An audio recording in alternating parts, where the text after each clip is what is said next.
Hey guys, उम्मीद करते हैं आप सब अच्छे होंगे और साथ ही साथ आपकी स्टडी भी काफ़ी अच्छी चल रही होगी। आज के इस वीडियो में हम बात करेंगे बनारस हिंदू यूनिवर्सिटी बीएचयू वाराणसी के बीएचयू बीएड के पेपर के सॉल्यूशन की बात करेंगे। जी हाँ, पेपर का कोड जो है आपका 567 है, कह सकते हैं कि मैथमेटिक्स ग्रुप का पेपर है और 2016 के पेपर को हम लोग सॉल्व कर रहे हैं और हम लोग सेक्शन ए के सॉल्यूशन को देखेंगे आज के इस वीडियो में। ए का कह सकते हैं पोर्शन है, सभी ग्रुप के लिए कॉमन है। अगर आप सोशल साइंस से प्रिपरेशन कर रहे हैं या लैंग्वेज से प्रिपरेशन कर रहे हैं या आप मैथमेटिक्स से या साइंस से प्रिपरेशन कर रहे हैं तो पार्ट ए है या कह सकते हैं सेक्शन ए है, सभी के लिए सेम है। तो अगर आप किसी भी ग्रुप से बिलोंग कर रहे हैं, बीएचयू बीएड की प्रिपरेशन कर रहे हैं तो आपके लिए ये वीडियो बहुत ही इंपॉर्टेंट रहने वाला है। अगर आपको वीडियो पसंद आता है तो इस वीडियो को लाइक और शेयर जरूर कीजिएगा।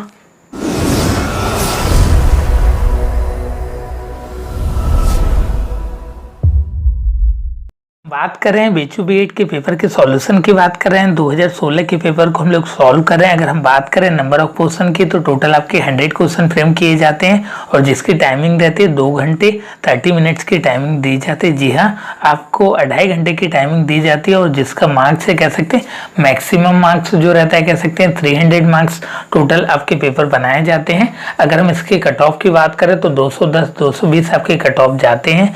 जनरल कैंडिडेट की बात कर रहे थे, कह सकते हैं कि पेपर का जो पैटर्न रहता है आपका 2 सेक्शन में इसको डिवाइड किया जाता है। सेक्शन ए सभी के लिए कॉमन रहता है जो आपका 30 क्वेश्चन फ्रेम किए जाते हैं जो आपका 90 मार्क्स का रहने वाला है और आपके सेक्शन बी में 70 क्वेश्चन फ्रेम किए जाते हैं जो आपका 210 मार्क्स का रहने वाला है। अगर हम बात करें इसके नेगेटिव मार्किंग की तो इस बात का ध्यान रखिएगा कि इस पेपर में जो है आपकी माइनस मार्किंग है। जी हाँ, आपका अगर क्वेश्चन गलत होता है तो आपके करेक्ट वाले में से 1 मार्क्स जो है कह सकते हैं माइनस कर दिए जाएंगे। The test Which suggestion from the following will you like to give to the teacher? मान लीजिए कि एक छात्र अपने अध्यापक से शिकायत करता है कि 3 अन्य छात्रों ने सभी टेस्ट में एक दूसरे से नकल किया है। निम्नलिखित में से कौन सा सुझाव आप अध्यापक को देना पसंद करेंगे? आपका give the 3 student a 0 on the last 2 test. Next one है इसमें आपका कंसल्ट विथ स्टूडेंट मदर और थर्ड वन है आपका try to understand why is he saying this और last one ignore the remark. इसमें आपका पहला ऑप्शन है कि तीनों छात्रों को पिछले 2 टेस्ट में 0 दे दो। नेक्स्ट ऑप्शन है इसमें आपका बोला जा रहा है कि छात्रों की मां से संपर्क करो और थर्ड वन है यह समझने का प्रयास करें कि उस छात्र ने ऐसा क्यों कहा और लास्ट वन है टिप्पणी पर ध्यान मत दो। तो सबसे आपका कह सकते हैं कि मोस्ट अप्रोप्रिएट जो आंसर है consult with students mother.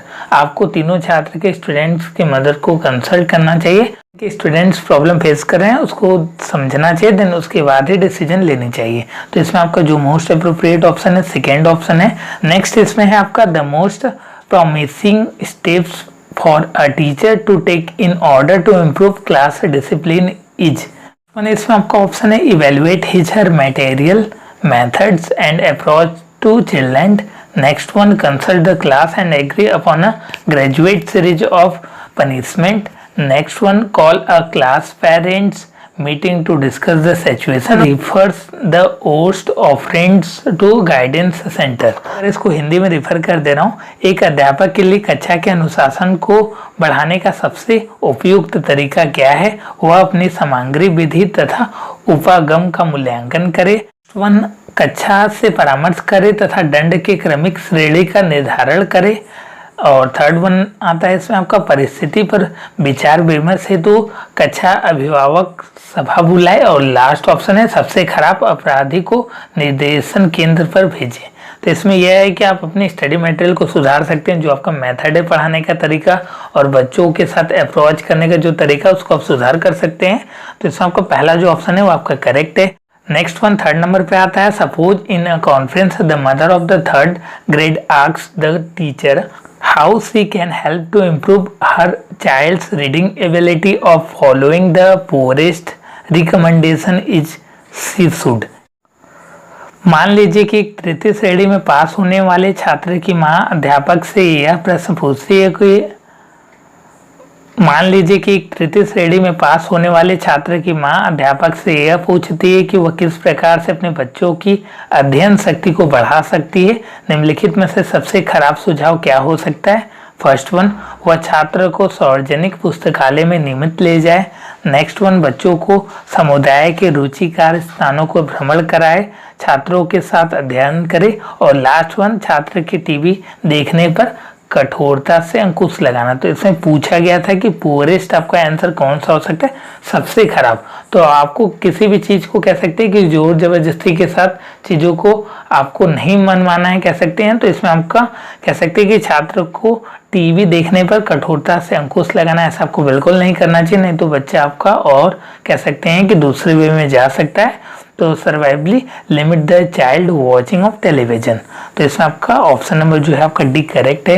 Next question इसमें आपका fourth number, all of the following are applicable for teaching to create good motivation among student except, मतलब छोड़कर, that teaching should to brief. Next one, relevant to the people. Next one, be related to the lesson that follows। और last one, always comes from the teacher। ये question कह सकते हैं कि आपका repeat किया गया है, मोस्ट रिपीटेड क्वेश्चन है, बहुत बार रिपीट किया गया है। निम्नलिखित में से सभी शिक्षण छात्रों में अच्छे अभिप्रेरणा के सृजन के लिए उपयोगी है, केवल एक को छोड़कर। पहला है आपका शिक्षण संक्षिप्त होना चाहिए। नेक्स्ट वन, शिक्षण छात्रों के अनुरूप होना चाहिए। थर्ड वन आपका शिक्षण पढ़ाए जाने वाले पाठ के अनुरूप होना चाहिए। और लास्ट वन, शिक्षण हमेशा अध्यापक से आना चाहिए। तो जो कह सकते हैं कि ऑलवेज कम्स फ्रॉम टीचर, कह सकते हैं ऐसा हो नहीं सकता। तो लास्ट ऑप्शन जो है आपका, इसको छोड़कर सारे ऑप्शन कह सकते हैं कि गुड मोटिवेशन क्रिएट करते हैं स्टूडेंट्स के बीच। नेक्स्ट वन इसमें आपका fifth number, the operation of the class library should be responsibility of. पहला आपका the teacher. Next one, voluntary parents. Next one, the childrens who contribute the books. और last one, rotating committee of people.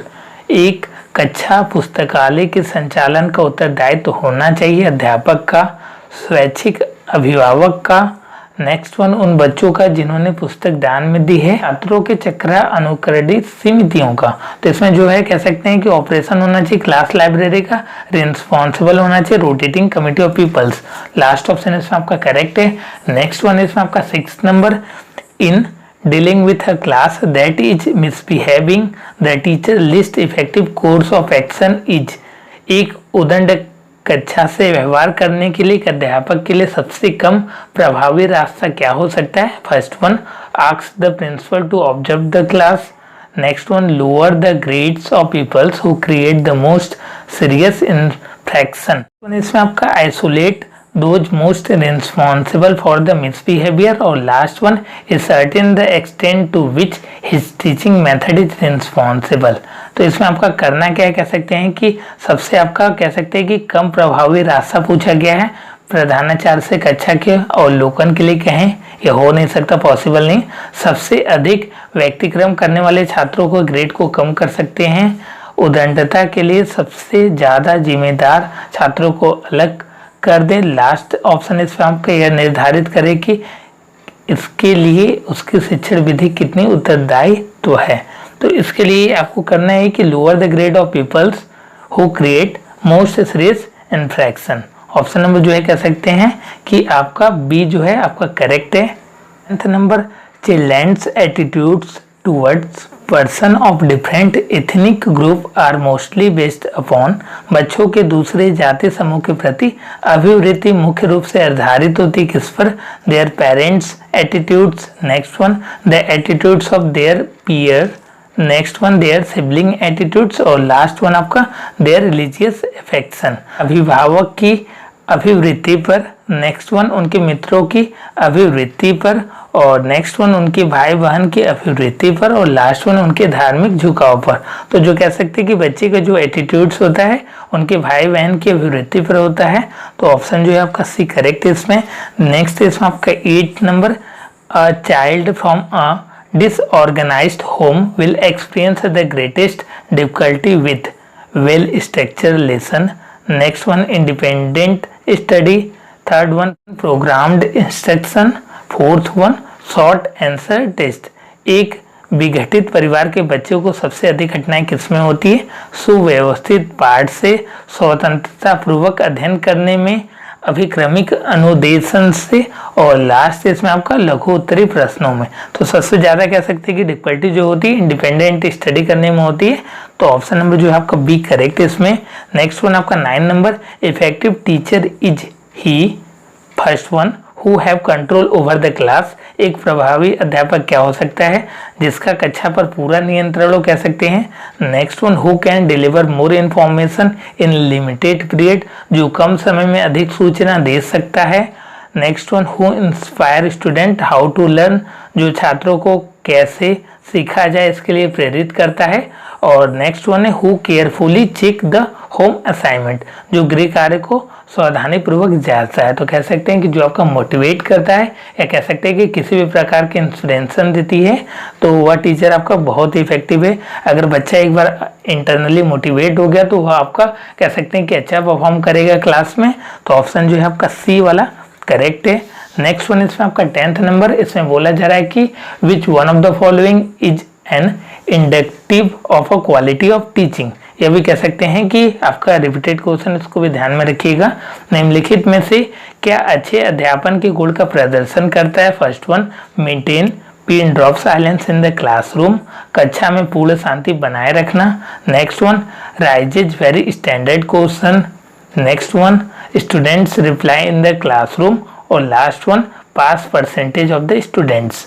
तो कह सकते हैं कि जो आपका कह सकते हैं कि क्वालिटी जो डिपेंड करता है वो आपके पास परसेंटेज ऑफ स्टूडेंट्स पे डिपेंड करता है। तो इस बात का ध्यान में रखिएगा और सारी चीज़ों को ध्यान में रख के आप इसको आंसर दीजिएगा। मैक्सिमम इस क्वेश्चन में जो होते हैं कि गलत कर देते हैं लोग, तो इसको आपको गलत नहीं करना है, याद रख लीजिए इस क्वेश्चन को। पास परसेंटेज ऑफ स्टूडेंट्स ही आपका कह सकते हैं कि indicative of quality of teaching को डिनोट करता है, या कह सकते हैं कि अच्छे अध्यापन के गुण का प्रदर्शन करता है। इसमें आपका 11th नंबर, इसमें आपका रीजनिंग से आपके 10 क्वेश्चन पूछे जाते हैं। और अगर आपने कह सकते हैं कि 10 में से 10 को सही कर लिया तो काफ़ी अच्छा आप स्कोर कर सकते हैं। तो रीजनिंग का पार्ट कह सकते हैं कि आपके लिए इम्पोर्टेंट रहने वाला है। अगर आपने अभी तक वीडियो को लाइक नहीं किया तो वीडियो को लाइक कर दीजिए और साथ ही साथ शेयर भी कर दीजिएगा। तो इसमें आपका 11th नंबर है, इसमें बोला जा रहा है कि Rajan is the son of Kumar, Sheela is the daughter of Rajni, Kumar is father in law of Rajni, what is the relation of Rajan with Sheela. इसमें बोला जा रहा है कि राजन जो है आपका कुमार का पुत्र है। तो मैं आपका क्वेश्चन के अनुसार कह सकते हैं कि यहाँ पे आपका ब्लड रिलेशन कह सकते हैं बनाने की कोशिश कर रहा हूँ, और चीज़ों को आप केयर कीजिएगा, बहुत ही सिंपल रहता है। इसमें बोला जा रहा है कि जो राजन है आपके कुमार का जो पुत्र है, ठीक है। तो यहाँ पे मैं कुमार लिख दे रहा हूँ, ये आपका कुमार हो गया, ठीक है। कुमार जो है आपका कुमार, जो राजन है कुमार का पुत्र है, तो यहाँ पे आपका राजन लिख दिया। देन इसके बाद बोला जा रहा है कि शीला जो है रजनी की पुत्री है, तो यहाँ पे सपोज कीजिए कि मैं शीला लिख दे रहा हूँ। आई थिंक आपको विजुअल हो पा रहा होगा, और यहाँ पे मैंने रजनी लिख दिया, ठीक। देन इसके बाद बोला जा रहा है कि आपका कुमार जो है आपका फादर इन लॉ है रजनी का। कह सकते हैं कि जो आपका कुमार जो है ससुर लगते हैं आपके रजनी के, ठीक है। तो यहाँ से आपका रजनी से ये रिलेशन हो गया, कह सकते हैं कि आपका फादर इन लॉ लगते हैं, या कह सकते हैं कि कुमार का जो है रजनी जो है आपके बहू है एक प्रकार से। तो इसमें बोला जा रहा है कि राजन और शीला के बीच क्या रिलेशन है। इसकी डॉट आपका कह सकते हैं पुत्री है, डॉटर है, तो ये आपका इसका कह सकते हैं कि हस्बैंड हो जाएगा, ठीक है।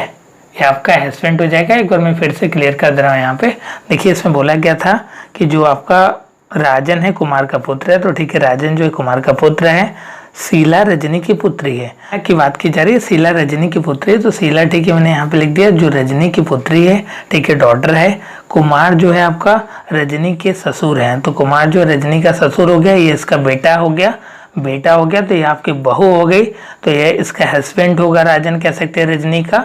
तो आपका राजन और शीला के बीच जो आपका रिलेशन है कह सकते हैं फादर का है। बहुत ही सिंपल क्वेश्चन था, और मैंने कह सकते हैं कि ब्लड रिलेशन की रिगार्डिंग भी वीडियो बना रहा हूँ, जल्दी अपलोड कर दिया जाएगा। तो ये आपका उसको आप चेक कर लीजिएगा। तो ये आपका फादर का रिलेशन है, बहुत ही सिंपल ब्लड रिलेशन होता है, आपको कोई दिक्कत वाली बात नहीं होनी चाहिए। अगर एक बार आपका कॉन्सेप्ट क्लियर हो जाता है तो नेक्स्ट वन इसमें आपका 12th number, right the pair which is different from other in the following pair, निम्नलिखित में से उस जोड़े को लिखिए जो अन्य जोड़ों से भिन्न हो। पहला आपका साइकिल एंड स्कूटर, ये आपका दोनों एक ही प्रकार का होता है, कह सकते हैं, जो आपका कह सकते हैं कि मोटर में ही आते हैं एक प्रकार से, जो आपको चलने के लिए सहायक होते हैं। नेक्स्ट इसमें आपका राइफल एंड स्वॉर्ड, जो आपका राइफल और तलवार होता है, यह दोनों आपका यूज किया जा सकता है, कह सकते हैं, युद्ध के लिए। नेक्स्ट वन है पेंसिल और पेन, ये भी आपका सेम है। शर्ट एंड टेलर, तो इसका आपका कह सकते हैं कि रिलेशन उल्टा हो गया। अगर हम लोग शर्ट और पैंट बोलते तो सही रहता, लेकिन यहाँ पे कमीज और दर्जी का हो गया, तो ऑप्शन जो है आपका डी इसमें आपका करेक्ट है, जो आपका कह सकते हैं कि डिफरेंट हो गया। नेक्स्ट वन इसमें आपका 13th नंबर 27, 16, 1 to 5, और यहाँ पे पूछ रहा है कि क्या होगा। तो सिंपल सा 27 किसका क्यूब होता है, आप जानते हैं, यहाँ पे 3 का क्यूब 27 होता है। 16 क्या होता है, 4 का स्क्वायर होता है, और 5 का कह सकते हैं कि क्यूब जो होगा आपका 125 होगा, तो 6 का स्क्वायर आपका 36 होगा। तो ऑप्शन नंबर 1 आपका करेक्ट हो जाएगा। बहुत ही कह सकते हैं कि सिंपल क्वेश्चन था, एक बार मैं फिर से समझा दे रहा हूँ। आपका पैटर्न जो है रिपीट कर रहा है, 27, 16 आपका 125 और फिर 36 होगा। कह सकते हैं कि 3 का क्यूब, 4 का स्क्वायर, 5 का क्यूब, फिर 6 का स्क्वायर होगा। नेक्स्ट वन इसमें आपका if bank is coded as DCPM how the word book should be coded, तो बी है, तो बी का आपका कह सकते हैं कि आपका डी हो जाएगा, ठीक है। तो यहाँ पे आपका डी हो गया, ठीक है। नेक्स्ट वन आपका इसमें आपका के है, के का एम हो जाएगा, तो एम इसमें है, और 2 बार आपका कह सकते हैं कि ओ दिया है, तो इसका आपका क्यू हो जाएगा। तो ऑप्शन नंबर जो है आपका कह सकते हैं सिंपल बी आपका करेक्ट है, बहुत ही सिंपल था। नेक्स्ट वन इसमें आपका which one number can be placed at the sign of interrogation, प्रश्नवाचक चिन्ह के स्थान पे कौन सा आपको कह सकते हैं कि नंबर आपको फिल किया जाएगा। तो बहुत ही सिंपल है, कह सकते हैं, इसके लिए आपको कुछ भी करने की ज़रूरत नहीं है। इसके लिए आपको करना यह है कि इसको आपको प्लस करना है, प्लस करने के बाद 2 नंबर को प्लस करने के बाद कह सकते हैं कि माइनस करना है।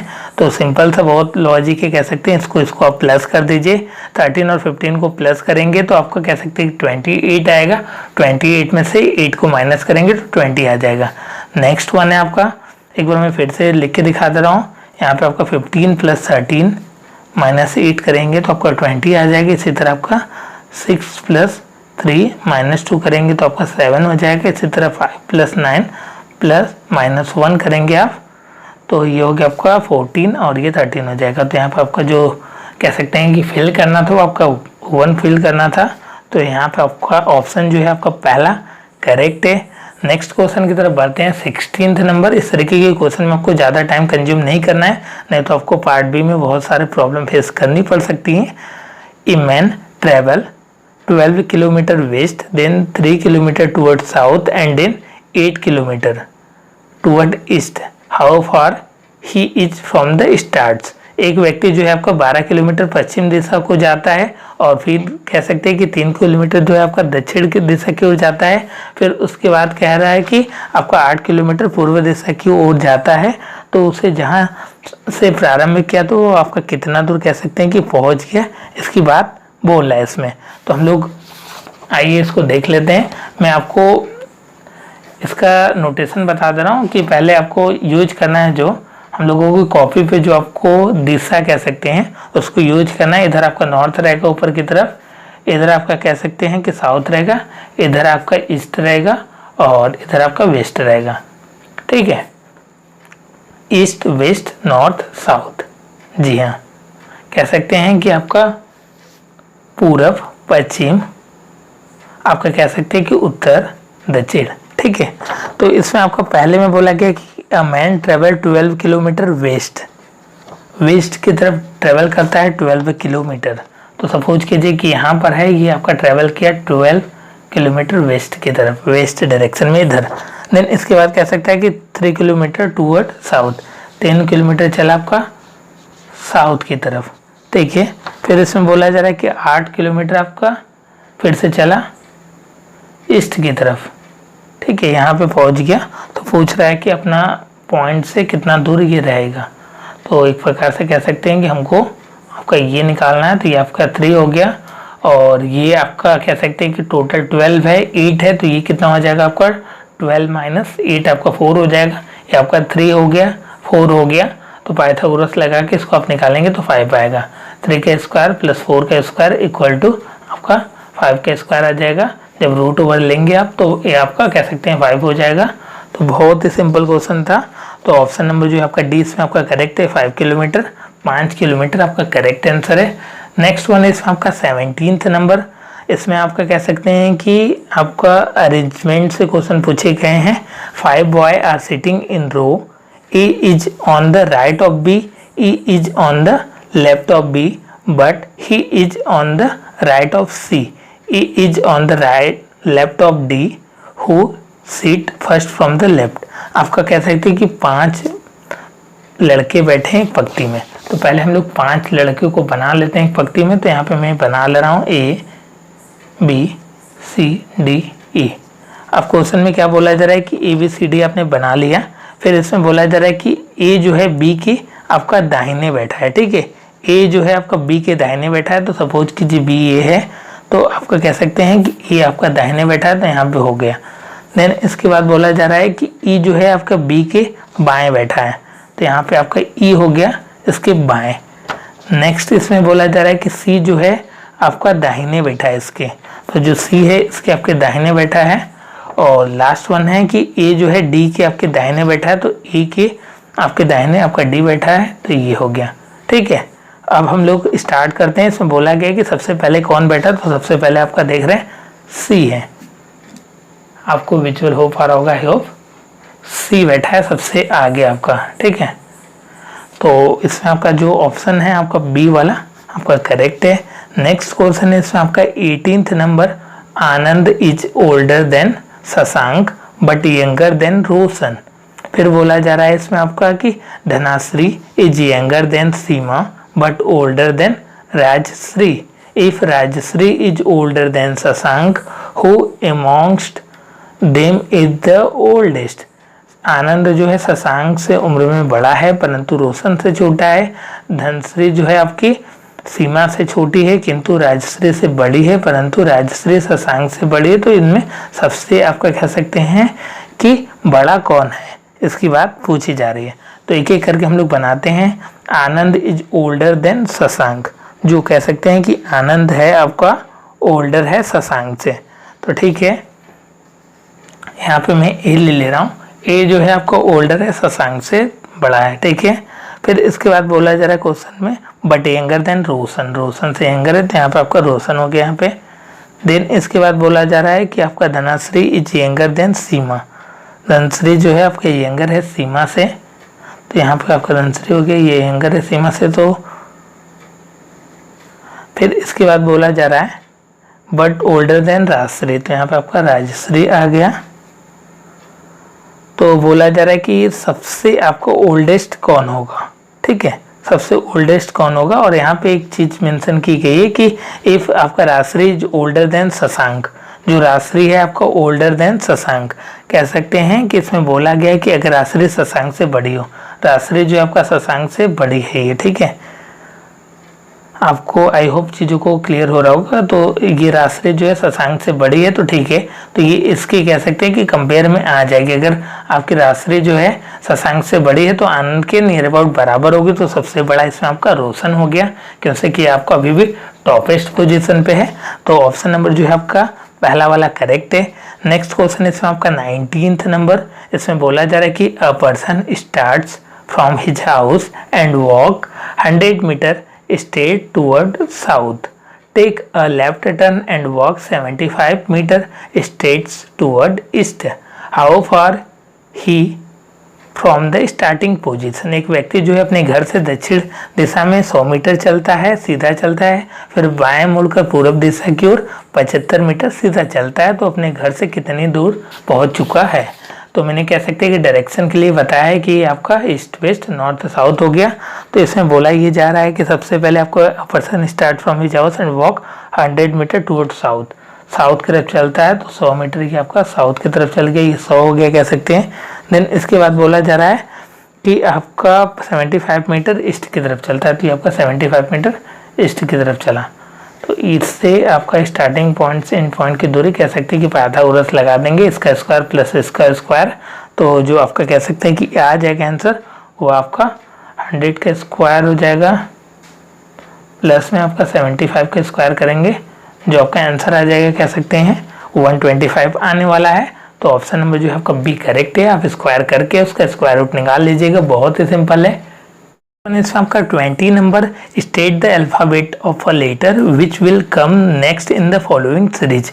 आपको अक्षर खोजना है जो आपका कह सकते हैं कि मिसिंग है, यहाँ पे ए बी सी कह सकते हैं कि 2 का गैप हो रहा है। देखिए ए,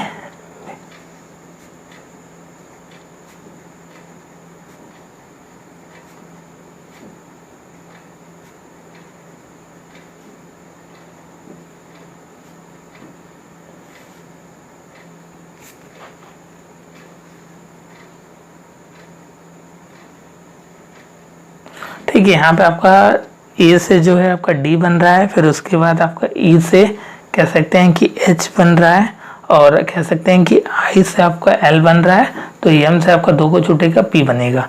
ठीक है, तो एम से आपका एम पी बनेगा, तो ऑप्शन नंबर आपका सी करेक्ट है। बहुत ही सिंपल था, एम से आपको +2 करना है तो पी बन गया। बहुत ही सिंपल क्वेश्चन इसी तरीके की पूछे जाते हैं, लेकिन आपको थोड़ा सा केयरफुली ध्यान देना है, और आप कह सकते हैं कि आउट ऑफ 10 अच्छे से अटेम्प्ट कर सकते हैं। नेक्स्ट वन इसमें आपका 21, EduSat was launched on.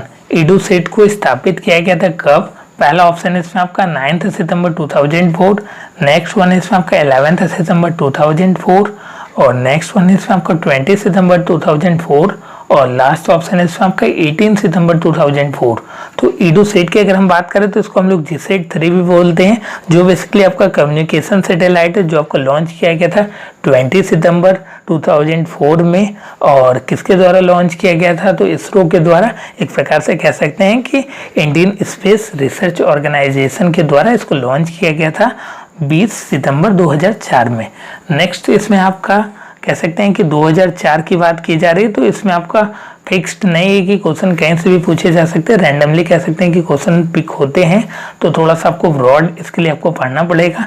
Next इसमें आपका 22, recently government of Bihar decide to give, फिर ब्लैंक दिया है this child care leaves to its women employ. हाल ही में बिहार सरकार ने अपनी महिला कर्मचारियों के लिए ब्लैंक दिया है दिनों की चाइल्ड केयर लीव देने का निश्चय किया। कह सकते हैं कि अगर आपका कह सकते हैं कि प्रेग्नेंट है, या कह सकते हैं कि बच्चों की केयर नहीं कर पा रहे हैं, तो उनके लिए बिहार गवर्नमेंट ने छुट्टी देने की कह सकते हैं कि यह निश्चय किया। तो आपका कितने दिनों की छुट्टी देगी?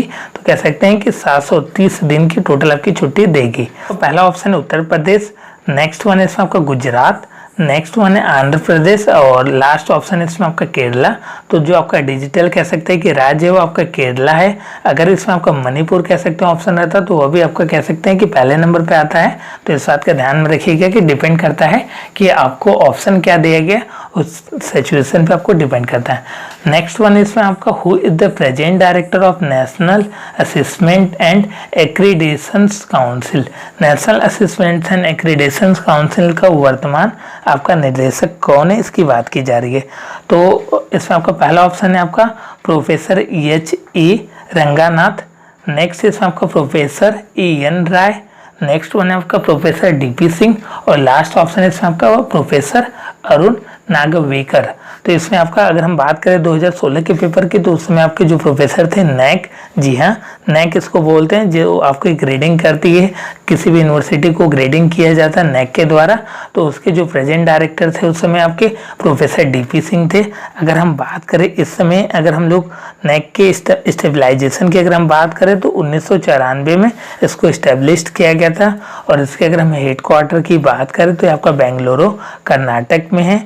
और डायरेक्टर की अगर हम बात करें तो ESC शर्मा इसमें आपके डायरेक्टर हैं, और साथ ही साथ इसके चेयरमैन की बात करें तो डॉक्टर वीरेंद्र सिंह इसके चेयरमैन है। इसकी आपकी कह सकते हैं कि रेटिंग की जाती है नैक के द्वारा, किसी भी यूनिवर्सिटी को, किसी भी कॉलेज को इसकी आपकी रेटिंग की जाती है नैक के द्वारा, जिसको हम लोग बोलते हैं, कह सकते हैं कि नेशनल असेसमेंट एंड एक्रीडेशंस काउंसिल बोलते हैं।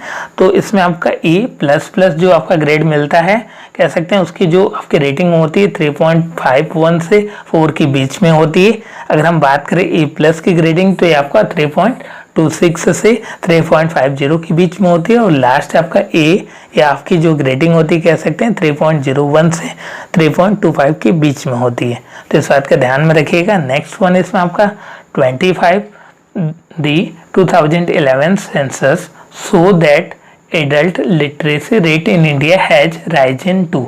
2011 की जनगणना के अनुसार भारत की पौड़ साक्षरता दर बढ़ गई, कितनी परसेंट बढ़ गई, तो आपके 74% होगी। पहले कितना था, कह सकते हैं कि 64 के आपके नियर अबाउट था, 64.83 से जो आपको बढ़ के कह सकते हैं कि 74.04% हो गया। बेसिकली कह सकते हैं कि 9.21 का इंक्रीमेंट हुआ था आपके लिटरेसी रेट में, जो आपके इंडिया में हुई थी। अगर हम बात करें इसके मेल की, तो आपकी टोटल लिटरेसी जो है आपका 82.14 आपका मेल के में इंक्रीमेंट हुआ था। और फीमेल की अगर हम बात करें, इंक्रीमेंट नहीं, आपका टोटल लिटरेसी की बात की जा रही, इंक्रीमेंट आपका 9.21 हुआ था।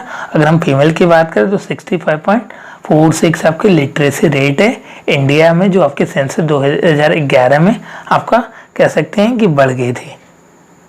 नेक्स्ट वन है इसमें आपका 26 who is the chancellor of Nipah. इसमें आपको बोला जा रहा है कि NEUPA का चांसलर कौन है। इसमें आपको ऑप्शन जो दिया गया है, कह सकते हैं कि 2016 के अनुसार दिया गया है NRM मेनन, उस समय आपके कह सकते हैं कि चांसलर है नेपा के।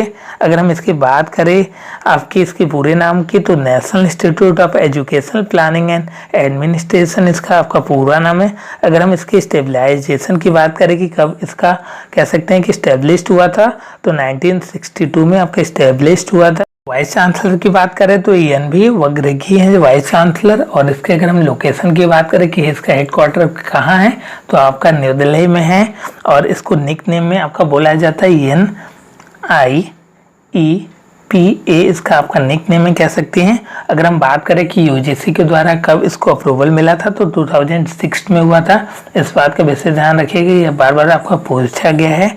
और अगर हम बात करें इसके चांसलर की, तो आपके HRD मिनिस्टर रमेश पोखरियाल कह सकते हैं कि इसके आपके चांसलर हैं, जो आपके 31 मई 2019 से आपके करेंट तक आपके इसके वाइस चांसलर हैं।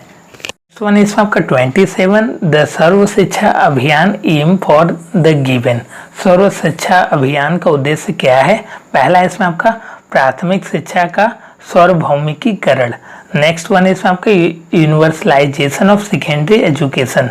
नेक्स्ट है इसमें आपका universalization of pre primary education. और लास्ट वन इसमें आपका universalization of girl child education. तो जो सर्व शिक्षा अभियान है, कह सकते हैं वो आपका बेसिक एजुकेशन से रिलेटेड है, जिसमें कह सकते हैं कि सब पढ़ें और सब बढ़ें, उस पर बेसिकली बेस्ड है। तो जो आपका प्राथमिक शिक्षा का है, जो आपका 1 से लेकर 8 तक सभी को कह सकते हैं कि शिक्षा मिलनी चाहिए और फ्री ऑफ कॉस्ट गवर्नमेंट की तरफ से कह सकते हैं कि सरकारी स्कूलों में निःशुल्क कह सकते हैं पढ़ाई होती है। और कह सकते हैं कि वहाँ पे भोजन और स्कॉलरशिप और बुक ड्रेस और बहुत सारी चीज़ों की कह सकते हैं कि सुविधा गवर्नमेंट प्रोवाइड कराती है। 28 when is the 12th plan coming to an end. आपका कह सकते हैं कि 12वीं योजना कह सकते हैं कि कब आपका समाप्त होगा। तो जो आपकी कह सकते हैं कि 12वीं पंचवर्षीय योजना कह सकते हैं समाप्त होगा 31 मार्च 2017 को समाप्त होगा। ये बेसिकली कह सकते हैं कि 2016 का पेपर है, इसलिए ऐसा कुछ पूछा गया क्वेश्चन। नेक्स्ट वन इसमें आपका 29 PMMNMTT वाज लॉन्च्ड ऑन। बहुत सारे कह सकते हैं कि स्टूडेंट्स कह सकते हैं कि इसका पूरा नाम ही नहीं जानते होंगे, तो मैं एक बार बता दे रहा हूँ इसको। Pandit Madan Mohan Malaviya national mission on teacher and teaching. कह सकते हैं कि जो आपकी बनारस हिंदू यूनिवर्सिटी की स्थापना की है मालवीय जी, मदन मोहन मालवीय जी के द्वारा बनारस हिंदू यूनिवर्सिटी, और साथ ही साथ बहुत सारे स्कूलों की नींव भी पड़ी है, आप जानते हैं। तो उन्हीं से कह सकते हैं कि इंस्पायर होके या आपका कह सकते हैं बेचू के थ्रू या आपका Pandit Madan Mohan Malaviya national mission on teachers and teaching ये आपका लॉन्च किया गया, जो आपका दिसंबर 2014 में लॉन्च किया गया था। और ये आपका जो एंड होगा कह सकते हैं कि मार्च 2020 में कह सकते हैं कि एंड होगा। नेक्स्ट और कह सकते हैं कि लास्ट है इसमें आपका, इसमें बोला जा रहा है कि which of the following university receives it fund directly from government of India. पहला इसमें आपका RGNAU रायबरेली, नेक्स्ट वन है आपका GNU new Delhi, next one है आपका BHU वाराणसी और लास्ट इसमें आपका विश्व भारती शांति निकेतन वेस्ट बंगाल। जो पहला ऑप्शन है कह सकते हैं कि RGNAU रायबरेली, ये आपका जो होता है फंडिंग डायरेक्टली होती है गवर्नमेंट ऑफ इंडिया के थ्रू, तो इसमें आपका पहला ऑप्शन करेक्ट है। उम्मीद करते हैं कि आपको ये वीडियो काफ़ी अच्छा लगा होगा और साथ ही साथ आपने सारे कॉन्सेप्ट को समझ भी लिया होगा। तो आपको वीडियो को लाइक करना है और साथ ही साथ अपने मित्रों के साथ शेयर भी करना है। अगर आप मेरी ऑफलाइन क्लासेस ज्वाइन करना चाहते हैं तो नीचे दिए गए नंबर पे कॉल या व्हाट्सएप करके उसकी अधिक जानकारी पा सकते हैं। धन्यवाद मित्रों, जय हिंद, जय भारत।